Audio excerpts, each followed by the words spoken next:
नमस्कार, आपण पाहत आहात अर्थवार्ता.com. आजच्या बातमीपत्राचे प्रायोजक आहेत कोत्तावा ड्रेसेस, छत्रपती शिवाजी चौक, जुना मोंढा, पूर्णा आणि Shri Sai 1 gram gold jewellery, Nikhil कॉम्प्युटरच्या बाजूला, गांधी पार्क, परभणी. अर्थवार्ता.com फास्ट वर्ल्ड मध्ये आपले स्वागत. पाहूयात आजच्या ठळक घडामोडी. केंद्र सरकारने ड्रायव्हिंग लायसन्स बाबत मोठी घोषणा केली आहे. त्यानुसार आता कार उत्पादक कंपन्या, ऑटोमोबाईल असोसिएशन आणि NGO यांना ड्रायव्हिंग प्रशिक्षण केंद्र सुरू करण्याची परवानगी असेल. या संस्था त्यांच्या ट्रेनिंग स्कूलमध्ये प्रशिक्षण घेतलेल्या उत्तीर्ण चालकांना ड्रायव्हिंग लायसन्स देऊ शकणार आहेत. त्यामुळे आता तुम्हाला लर्निंग लायसन्ससाठी परिवहन विभागाच्या कार्यालयात फेऱ्या मारण्याची गरज नाही. वाहनांच्या नोंदणीसाठी मात्र RTO मध्ये जावं लागणार आहे. केंद्रीय रस्ते वाहतूक आणि महामार्ग मंत्रालयाने या संदर्भात नोटीस जारी केली आहे. प्रादेशिक परिवहन विभागाकडूनही पूर्वीप्रमाणे ड्रायव्हिंग लायसन्स देणंही सुरू राहणार आहे. केंद्रीय कर्मचाऱ्यांचा 1.5 वर्षापासून अडकलेला महागाई भत्ता जमा होण्याची चिन्ह. देशावर कोरोनाचं संकट आल्यापासून केंद्रानं कर्मचाऱ्यांचा महागाई भत्ताच दिलेला नाही. मात्र सप्टेंबर महिना अखेरीस कर्मचाऱ्यांना चांगली बातमी मिळण्याची शक्यता आहे. सप्टेंबर अखेर कर्मचाऱ्यांना एक प्रकारे डबल बोनस मिळेल अशी माहिती समोर येत असून सरकारनं 28% वाढवलेल्या DA चा देखील यात समावेश असणार आहे. केंद्रीय कर्मचाऱ्यांना त्यांच्या बेसिक पगाराच्या तुलनेत घर भत्ता आणि DA मध्ये वाढ देण्यात यावी असे आदेश सरकारनं काढले आहेत. देशातील खासगी क्षेत्रातील आघाडीची बँक म्हणजे HDFC बँकेने देशभरात शाखांचे जाळे विस्तारण्यासाठी एक मेगा प्लॅन तयार केला आहे. यानुसार ग्रामीण भागातील 2 लाख गावांपर्यंत बँक पोहोचणार असून या माध्यमातून मोठ्या प्रमाणात रोजगाराच्या संधी देण्यात येणार असल्याची माहिती मिळाली आहे. यानुसार सुमारे 2500 नोकऱ्या HDFC बँक देणार असल्याचे सांगितले जात आहे. HDFC बँकेने ग्रामीण भागात विस्तार करण्याची योजना आखली असून त्या दृष्टीने येत्या 2 वर्षात देशातील 2 लाख गावांमध्ये बँकेच्या शाखांचे जाळे उभारण्यात येणार आहे. त्यामुळे ग्रामीण भागातील तरुणांना नोकरीची संधी मिळू शकेल. बँकेच्या माहितीनुसार आगामी 6 महिन्यात सुमारे 2500 कर्मचाऱ्यांची भरती केली जाणार असून यामुळे बँकेच्या सेवा पोहोचवणे शक्य होईल. जुन्या LPG सिलेंडरच्या बदल्यात नवीन फायबर ग्लास कंपोजिट सिलेंडर मिळणार. लोखंडाचा सिलेंडर बदलण्यासाठी fibre glass composite LPG cylinder launch करण्यात आला आहे. या सिलेंडरचे वैशिष्ट्य हे आहे की याचे वजन जुन्या पारंपरिक सिलेंडरपेक्षा 50% कमी आहे. याशिवाय लोकांना तो कमी किमतीत मिळेल आणि जुन्या सिलेंडरच्या बदल्यात तो घेता येईल. फायबर ग्लासने बनवलेला हा सिलेंडर जुन्या सिलेंडरपेक्षा जास्त सुरक्षित आणि पारदर्शक आहे. भारतात लॉन्च झाला स्वस्त गेमिंग स्मार्टफोन 16GB रॅम सह जबरदस्त फीचर्स. हा फोन 2 स्टोरेज व्हेरियंट मध्ये येतो. या स्मार्टफोनची किंमत 23,990 रुपयांपासून सुरू होते. मारुती अल्टो 800 झिरो डाऊन पेमेंटवर 90,000 खरेदी करण्याची संधी. कंपनी देणार वॉरंटीसह मनी बॅक गॅरंटी. सेन्सेक्सने 24 सप्टेंबरला व्यवसायाच्या जगात नवीन विक्रम स्थापन केला. अवघ्या 245 दिवसात सेन्सेक्सने 50,000हून 60,000चा आकडा गाठला. तर निफ्टी सुद्धा 17,900च्या पुढे गेला. अशा वेळी आता गुंतवणूकदार थोडे संभ्रमात आहेत की या सुपर रॅलीत कुठे गुंतवणूक करावी. वर गेलेले शेअर्स चांगला रिटर्न देतील का, की पुन्हा अंडर परफॉर्मर असलेल्या स्टॉकवर फोकस करावे, किंवा आता डिफेन्सिव्ह थीमवर चालणे चांगले ठरेल. फॉर्च्यून फिस्कलचे डायरेक्टर जगदीश ठक्कर यांच्या म्हणण्यानुसार बाजारात छोट्या गुंतवणूकदारांचा सहभाग वाढत आहे. सध्या BSE वर गुंतवणूकदारांची खाते संख्या 8 कोटीपेक्षा जास्त आहे, जी 16 ते 17 महिन्यापूर्वी 5 कोटींच्या जवळपास होती. तर ग्लोबल फॅक्टर शिवाय FII आणि DII सुद्धा बाजारात भरपूर पैसा लावत आहेत आणि यामुळे ही तेजी आली आहे. राज्यातील ग्रामीण भागात शाळा सुरू होणार आहेत. त्यामुळे मुंबईतही शाळा कधी सुरू होणार असा सवाल केला जात होता. मात्र मुंबईतील शाळाही आता लवकरच सुरू होण्याचे संकेत मिळाले आहेत. शालेय शिक्षण मंत्री वर्षा गायकवाड आणि महापालिका आयुक्त इक्बाल सिंह चहल यांच्यात चर्चा झाली असून शाळा सुरू करण्याचा फॉर्म्युलाही ठरला आहे. त्यासाठी सर्व शाळांचं सॅनिटायझेशन करण्यात येणार आहे. तसेच आतापर्यंत 76% शिक्षकांचं लसीकरण झालं असून सर्व शिक्षकांचं लसीकरण करण्यावर भर दिला जाणार आहे. तसेच ज्या ठिकाणी रुग्णसंख्या कमी असेल त्या ठिकाणी SOPचं पालन करून शाळा सुरू करण्यात येणार आहे. महापालिका आयुक्तांनी त्याबाबतची माहिती दिली आहे. GST कर प्रणालीतील त्रुटी दूर करून ती सहज सोपी करण्यासंदर्भात सुधारणा सुचविण्यासाठी महाराष्ट्राचे उपमुख्यमंत्री अजित पवार यांच्या अध्यक्षतेखाली विविध राज्यांच्या उपमुख्यमंत्री व अर्थमंत्र्यांचा मंत्रिगट स्थापन करण्यात आला आहे. मंत्रिगटाने शिफारस केलेल्या आणि GST परिषदेने मंजूर केलेल्या सुधारणांच्या अंमलबजावणीवर देखील हाच मंत्रिगट देखरेख ठेवणार आहे. केंद्रीय अर्थ मंत्रालयाने त्या संदर्भातील आदेश नुकतेच जारी केले. मात्र काही दिवसांपूर्वी केंद्राच्या टॅक्सला अजित पवारांनी विरोध केला होता.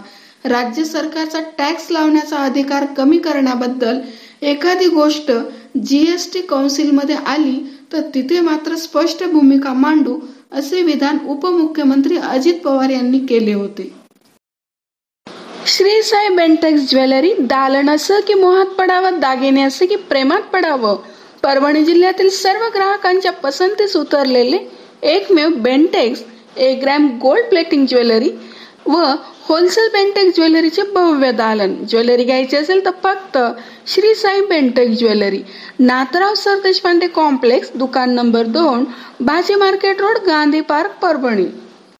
UPSC परीक्षेचा निकाल नुकताच जाहीर करण्यात आला. या परीक्षेत महाराष्ट्राच्या विद्यार्थ्यांनी उत्तुंग कामगिरी केली आहे. विशेष म्हणजे डॉक्टर बाबासाहेब आंबेडकर संशोधन व प्रशिक्षण संस्था अर्थात बार्टीमध्ये प्रशिक्षण घेतलेल्या तब्बल 9 परीक्षार्थींनी यावेळी UPSC परीक्षेत घवघवीत यश संपादन केले आहे. सध्याची कोरोना साथ तसेच ऑनलाईन शिकवणी या सर्व गोष्टींना आत्मसात करत या परीक्षार्थींनी यशाला गवसणी घातली आहे. त्यांच्या या जिद्दीचे सामाजिक न्याय मंत्री धनंजय मुंडे यांनी कौतुक केले आहे. त्यांनी या विद्यार्थ्यांना ट्विट करत शुभेच्छा दिल्या आहेत. बाजारात लवकरच फ्लेक्झिबल इंधन वाहन येणार. देशात इलेक्ट्रिक वाहने वाढवण्याच्या मोहिमेदरम्यान केंद्रीय रस्ते आणि वाहतूक मंत्री नितीन गडकरी यांनी शुक्रवारी मोठी घोषणा केली. नितीन गडकरी म्हणाले, पुढील 3 ते 4 महिन्यात मी एक ऑर्डर जारी करेन ज्यामुळे सर्व वाहन उत्पादकांना फ्लेक्स इंजिन असणे अनिवार्य आहे. फ्लेक्स इंजिन म्हणजे लवचिक इंधन वाहन जे एकापेक्षा जास्त इंधनावर चालते. ब्राझीलसह जगातील अनेक देशांमध्ये हे तंत्रज्ञान यापूर्वी स्वीकारले गेले आहे. यामुळे पेट्रोल आणि डिझेलवरील अवलंबित्व कमी होईल आणि प्रदूषण नियंत्रित करण्यातही मदत होईल. तसेच वाहन चालवण्याचा खर्चही कमी होईल. नोकरीच्या शोधात असलेल्यांसाठी रिलायन्स जिओमध्ये काम करण्याची सुवर्ण संधी. रिलायन्स जिओने मुंबईत भरतीसाठी जाहिरात प्रसिद्ध केली आहे. त्यानुसार कंपनीत इंजिनियर पदांची भरती केली जाणार आहे. IT प्रोफेशनल्स असलेल्या तरुणांना येथे काम करण्याची संधी आहे.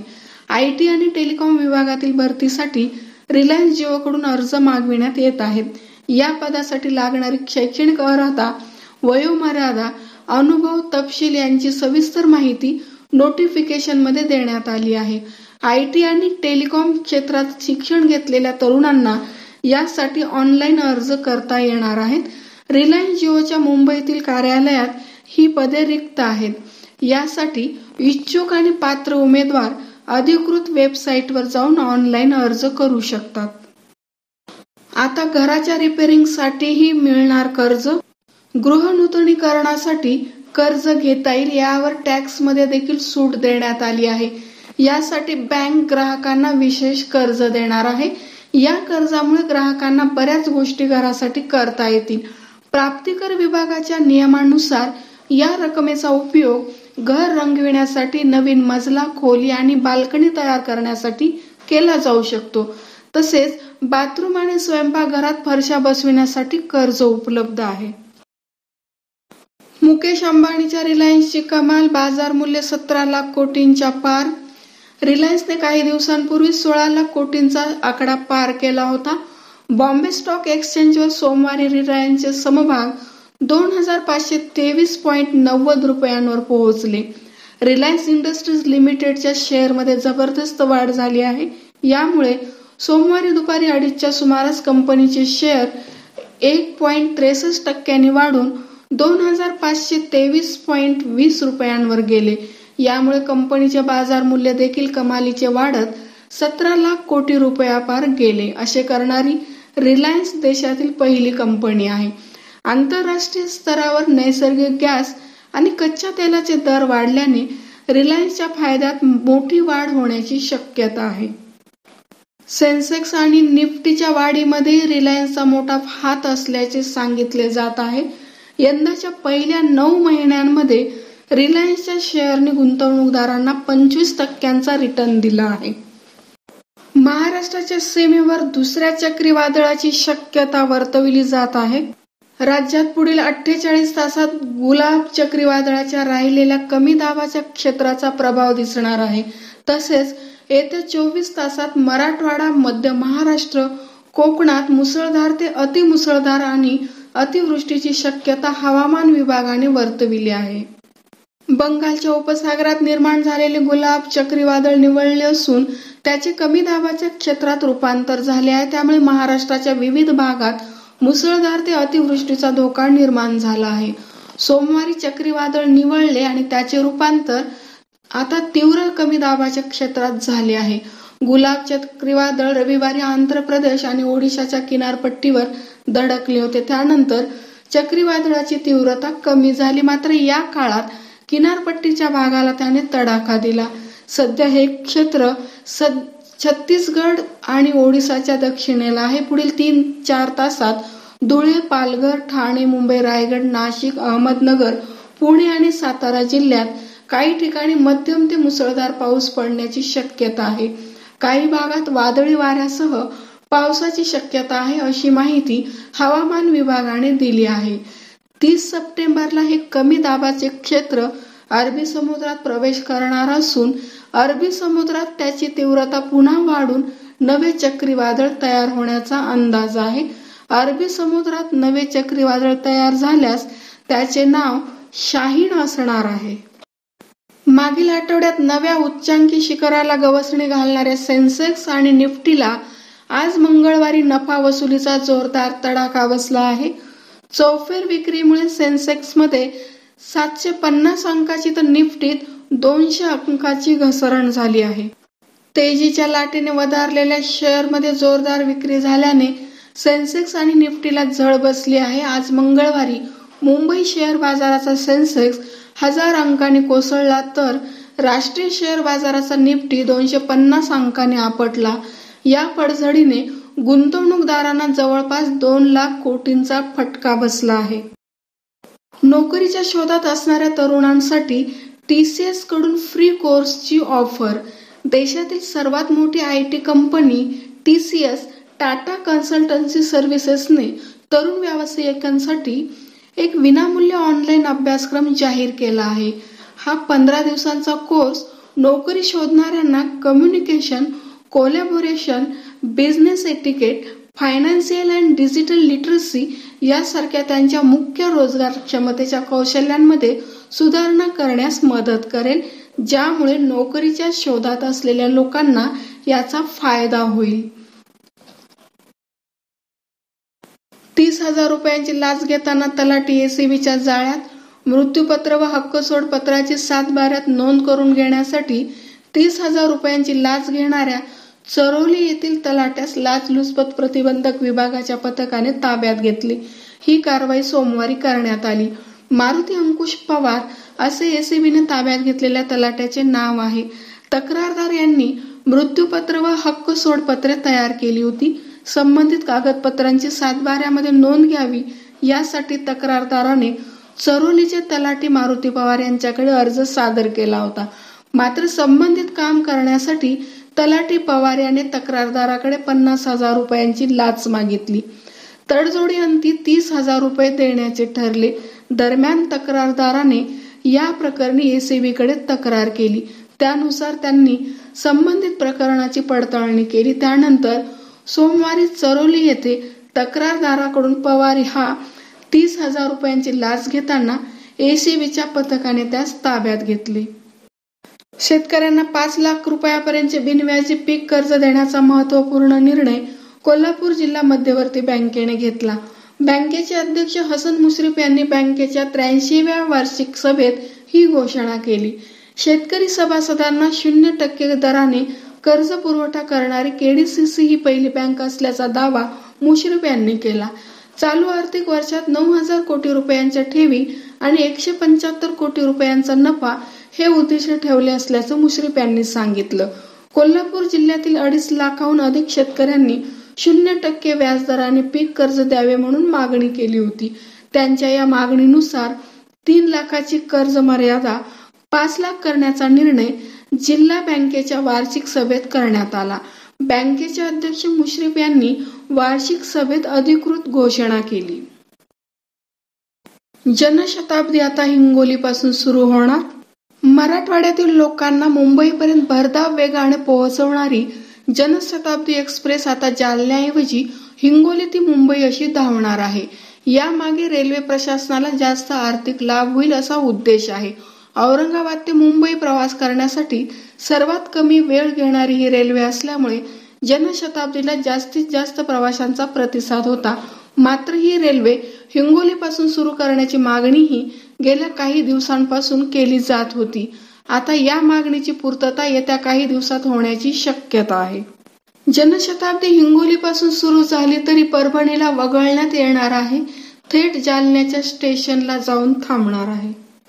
राज्य शासनाने शेतातील पीक पेरा नोंदवण्यासाठी ई पीक पाहणी ॲप विकसित केले आहे. शेतकऱ्यांनी आपल्या अँड्रॉइड मोबाईल फोनवर सदर ॲप डाउनलोड करून त्यावर प्रत्यक्ष फोटो अपलोड करून नोंदणी करावी असे आवाहन केले आहे. पण अनेक शेतकऱ्यांकडे अँड्रॉइड मोबाईल नाहीत, त्यामुळे पूर्वीची पद्धत बरी आहे असा सूर शेतकऱ्यांमध्ये दिसत आहे.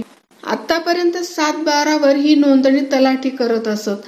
आता हे ॲप आल्याने तलाठ्यांचा ताण कमी झाला, पण पीक नोंदणी करताना शेतकऱ्यांना अनेक अडचणी येत आहेत. जिल्ह्यात अनेक शेतकरी अल्प अत्यल्प भूधारक आहेत. यांच्यामधील बहुतेकांना अँड्रॉइड मोबाईल नाहीत. ज्यांच्याकडे व्यवस्था आहे त्यांना मिश्र पिकांची माहिती कशी भरावी हे समजत नाही. जमीन क्षेत्रातील कायम पडीक क्षेत्र, शेतातील बांधावरील झाडांची नोंदणी करताना देखील अनेक तांत्रिक अडचणी येत आहेत. सर्व माहिती भरल्यावर माहिती व फोटो अपलोड होत नाहीत. अशा एक नव्हे अनेक अडचणी आहेत. यापेक्षा पीक पेरा नोंदणी पूर्वीप्रमाणे तलाट्यांकडून करून घ्यावी असा सूर शेतकऱ्यांमधून उमटत आहे. वैद्यनाथ कारखान्याच्या उपाध्यक्षांसह 5 संचालकांचा राष्ट्रवादीत प्रवेश. गोपीनाथराव मुंडे आणि पंडित अण्णा मुंडे यांचे जुने आणि निकटचे सहकारी तथा माजी मंत्री पंकजा मुंडे अध्यक्ष असलेल्या वैद्यनाथ सहकारी साखर कारखान्याचे उपाध्यक्ष नामदेवराव आघाव यांनी राष्ट्रवादी काँग्रेसमध्ये प्रवेश केला आहे. भाजपाच्या राष्ट्रीय सचिव आणि माजी ग्रामविकास मंत्री पंकजा मुंडे यांना सामाजिक न्याय मंत्री आणि राष्ट्रवादी काँग्रेसचे नेते धनंजय मुंडे यांनी मोठा धक्का दिलाय. राष्ट्रवादी काँग्रेसचे प्रदेशाध्यक्ष आणि जलसंपदा मंत्री जयंत पाटील यांच्या हस्ते आणि धनंजय मुंडे यांच्या उपस्थितीत त्यांनी राष्ट्रवादी काँग्रेस पक्षात जाहीर प्रवेश केलाय. वैद्यनाथ कारखान्याचे उपाध्यक्ष नामदेवराव आघाव यांच्यासह 5 संचालकांनी राष्ट्रवादी काँग्रेसमध्ये प्रवेश केल्यानं पंकजा मुंडे आणि भाजपला हा मोठा धक्का मानला जात आहे. तर धनंजय मुंडे यांनी गोपीनाथ मुंडे आणि पंडित अण्णांचे सहकारी आज आपल्या सोबत आल्याचा आनंद असल्याचे म्हटले आहे. जयंत पाटील यांच्या नेतृत्वाखाली सुरू असलेल्या राष्ट्रवादी परिवार संवाद दौऱ्यादरम्यान आयोजित कार्यक्रमात हा प्रवेश सोहळा पार पडला. मागील 4 ते 5 दिवसापासून सातत्याने पडत असलेल्या पावसाने हातातोंडाशी आलेले खरीपातील मुख्य पीक सोयाबीन निसर्गाने हिरावून घेतले. त्यामुळे यंदाच्या खरीपात शेतकऱ्यांच्या हाती काहीच लागलेलं नाही. सोयाबीन अक्षरशः शेतात कुजून चालले. दुसरीकडे तक्रार करून देखील विमा कंपनीचे प्रतिनिधी पंचनाम्यासाठी बांधावर तोंड दाखवायलाही येत नाहीत. परभणी जिल्ह्यातील पाथरी तालुक्यातील येणाऱ्या गौंडगाव शिवारातील गट क्रमांक 105 मध्ये 1 हेक्टर 32 आर क्षेत्रावर शेती करणाऱ्या मुंजाभाऊ कोले व भगवान कोले या अल्पभूधारक शेतकऱ्यांचे या पावसाने मोठे नुकसान झाले आहे. कोले बंधूची 2 एकर सोयाबीन खरीपात लवकर पेरणी केल्याने परिपक्व होत काढणीला आली होती. पाऊस सुरू होण्यापूर्वी या शेतकऱ्याने सोयाबीन कापणी करून शेतात ठेवली होती. वेळेवर मजूर न भेटल्याने कापलेल्या सोयाबीनची गंजी करत मळणी करणे कोले बंधूंना जमले नाही. काढणीनंतर दुसऱ्या दिवशीपासूनच तशी संधीही पावसाने त्यांना दिली नाही. सतत होत असलेल्या पावसाने या शेतकऱ्यांचे सोयाबीन भिजून कुजून गेले आहे. कोले बंधू यांनी सोयाबीनच्या नुकसानी संदर्भात पीक विमा कंपनीला 72 तासाच्या आत तक्रार दाखल केली असून तक्रार दाखल केल्यानंतर आजपर्यंत विमा कंपनीचा प्रतिनिधी त्यांच्या शेताकडे फिरकला नाही. सदरील शेतकऱ्यांच्या म्हणण्यानुसार तक्रार करण्यास वेळ मर्यादा असेल तर झालेल्या नुकसानीची पाहणी, पंचनामा व नुकसान भरपाई ही पण काल मर्यादेपर्यंत भेटायला पाहिजे अशी मागणी कोल्हे यांनी केली आहे. रिलायन्स विमा कंपनीनं 72 तासाची तक्रारीची अट शेतकऱ्यावर लादलेली असून आम्ही 72 तासाच्या आत तक्रार दाखल करून देखील अजून एकही विमा कंपनीचा प्रतिनिधी नुकसानीची पाहणी करायला आलेला नसून त्यांच्यावर योग्य ती कारवाई करण्यात यावी. तसंच NDRFच्या निकषानुसार शेतकऱ्यांना नुकसान भरपाई देण्यात यावी. राज्य सरकारने सुद्धा ओला दुष्काळ जाहीर करावा. ही माझीच अशी अवस्था नसून मराठवाड्यातील सर्वच शेतकऱ्यांची अशी दयनीय अवस्था झालेली आहे. हे पहा, शेतकऱ्यांचं 100% नुकसान झालेलं आहे. त्यासाठी शेतकऱ्याला राज्य सरकारनं व विमा कंपन्यांना लवकरात लवकर मदत जाहीर करावी. हिऱ्याप्रमाणे चमकत राहो तुमच्या कर्तृत्वाची ख्याती, स्नेह जिव्हाळ्याने वृद्धिंगत व्हावी मनामनाची नाती. युवा सेना उपशहर प्रमुख तथा यशस्विनी ग्रुप संस्थापक अध्यक्ष तुषार मनोजराव चोभारकर आपणास या जन्मदिनी दीर्घायुष्याच्या मनपूर्वक शुभेच्छा. शुभेच्छुक यशस्विनी ग्रुप्स, परभणी.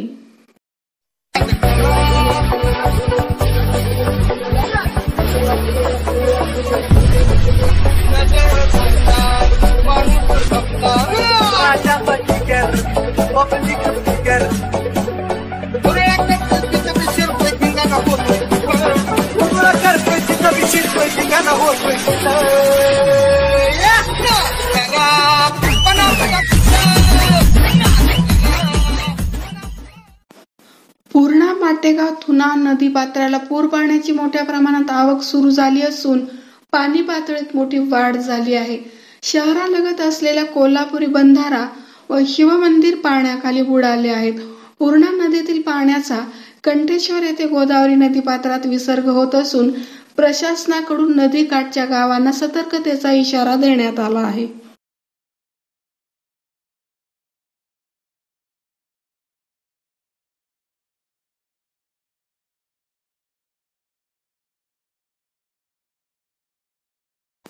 जिंतूर येथील ग्रीन पार्क व आदर्श नगरच्या नागरिकांचा रस्त्यासाठी आक्रोश. 2 वेळा विकास निधी मंजूर होऊन कामाचा पत्ता नाही. आमरण उपोषणाचा दिला इशारा.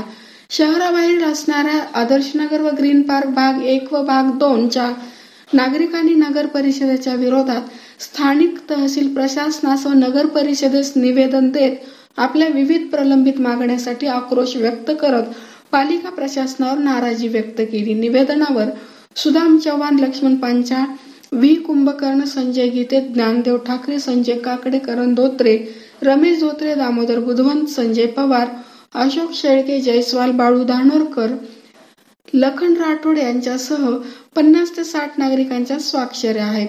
निवेदनाच्या प्रती नगर विकास मंत्रीसह जिल्हाधिकारी, तहसीलदार व नगरपालिका प्रशासनास दिल्या आहेत.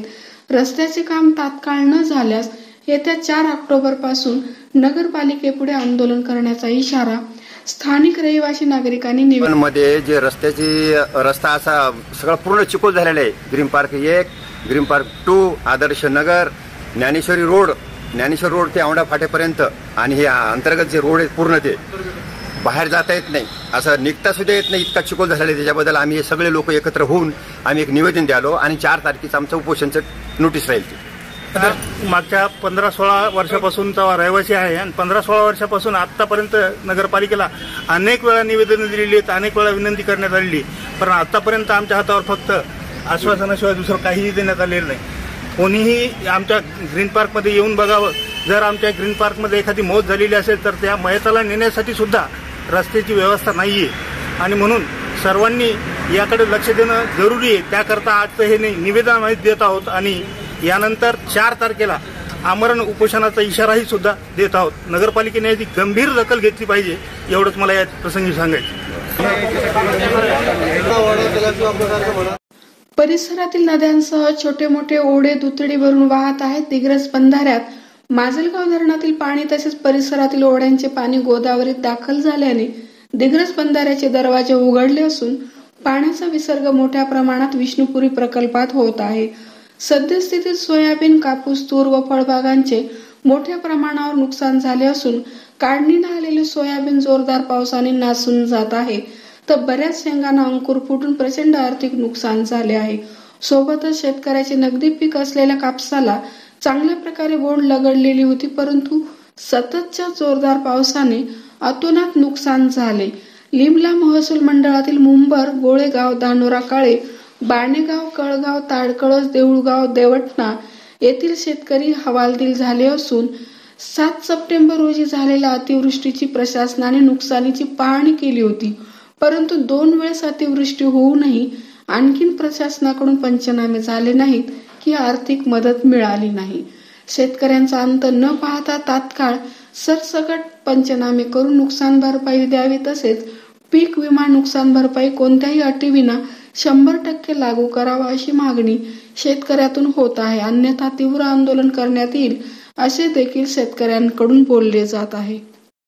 बीड जिल्ह्यात अतिवृष्टीने झालेल्या नुकसानीची आज जलसंपदा मंत्री जयंत पाटील आणि धनंजय मुंडे यांनी परळी, अंबाजोगाई व केज तालुक्यात भेटी देऊन प्रत्यक्ष पाहणी केली.